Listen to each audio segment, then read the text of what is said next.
Hi guys, I just want to do a quick review of these binoculars. Hopefully that will help someone who's out trying to decide if these are going to work for them or not.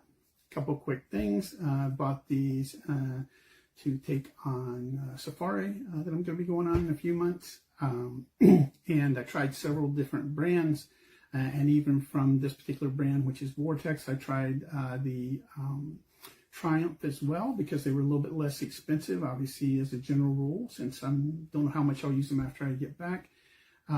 Less expensive is better, but what I found in trying a few, not from Vortex, but they were like in the $50, $75 range, didn't really work for me for a multitude of reasons, some of them quality related, that sort of thing. And while it's nice getting a lot of little trinkets, if you will, with them or whatever, really it's about the binocular, being able to see when you're spending a lot of money to travel. You want to be sure when you get there they're going to be sturdy and give you hopefully what you want. Since it's my first trip, I'm not sure, but I believe these will suffice. So to get into the review, really enjoyed them. These are the ones I chose. A few of the really nice things, they are 10 by 42. They do come in, I believe, an 8 by 42 as well. But a couple of things, they obviously come with lens covers, and these are nice. These lens covers, which the others that I tried, one pair had internal.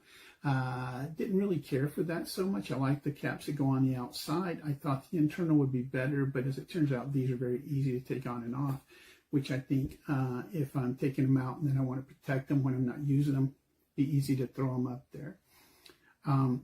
The eye caps for me was one of the big things, and part of the reason I chose this set, and part of the reason I'm not even going to try the Diamondbacks. The Diamondbacks by Vortex are about $100 more. I think they have a little bit better glass supposedly, although I don't know that me being a novice at this would really be able to tell the difference. Even 150s, probably the sweet spot that I want to spend, which is what these cost. But eye caps. So the eye caps here, if you'll notice, they're flat and probably, I'm going to say 4 millimeters wide. Don't hold me to that millimeter dimension. I didn't use a caliper or anything on them. But some of the others, even the Diamondbacks and like the Triumphs that I tried, have a narrower cup, which didn't feel as comfortable to me when I'm putting them up against my eye. And for me, that's the thing. If they're not comfortable, am I going to really want to use them for long periods of time? I'm hoping that I'll see the animals up close, but if I'm looking at a distance or things like that, I want to feel comfortable with these being there. Couple things, obviously they do adjust out to, I believe these are 15 millimeter high relief, as they call it, which wasn't as large as some of the others, but it was enough for me. It allowed me to adjust the pupil distance or whatever, put these in my eyes and feel pretty comfortable with them staying there. So for me, that was a big thing. I would have probably preferred that they have different detents on the eye cups, but I also think for me, I'm probably going to use them fully extended 99% of the time, because I don't need glasses for anything other than reading. And so they'll probably just go out all the way. They don't feel like they'll just push down. I'm not going to try. I don't want to break them. But I will say that compared to some of the cheaper ones, these are nice and tight, even at the top. And I may end up putting some kind of band on here just to hold them at that position. Although, again, I don't think they're going to move. The diopter has these little hash marks, if you will, which would be good if you were going to go back and forth between different settings. Again, my plan is to set them for myself, and my wife will have her own pair.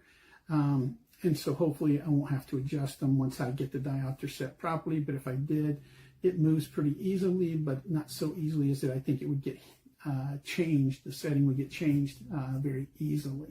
But I really like the eye cups on this. Would have been nice to have an option of a little bit more relief, but as it turns out, I think this is gonna work perfectly. Obviously, you can connect the strap here, the neck strap, on here. They're very hardy, feel good, have a good feel to them as far as rubbery feel. They are warranted for life. Vortex has a ton of people who are fanboys or whatever, if you will, of their warranty. Some really good examples of them taking care of that. I hope you never have to take advantage of it. I certainly hope I never have to take advantage. But I guess it's nice knowing that even $150 is protected if you needed to. And certainly if you were going to buy, say, the Diamondbacks at $250 or Viper at $600, having a nice warranty that's backed here in the U.S. for U.S. customers, that would be great. Obviously it comes with manuals telling you how to set up the case, which this is called the glass pack. It's the same with all of their, at least at this level, binoculars. It's very nice, little padded. For those of you who care, you know, the connector here is elastic, so no noise of Velcro or snapping sounds. Again, I don't expect that I'm going to have to be that quiet on our safaris. Tells you how to set the binoculars up. Comes with a lens cloth, the harness, if you will, for the glass pack, and then a regular neck strap. Anyway, I hope this helps someone make the decision. For me, this was a sweet spot. So if this fits within your budget, I recommend you get a pair and try them out. I think if you start with these, you probably won't need to check anybody else.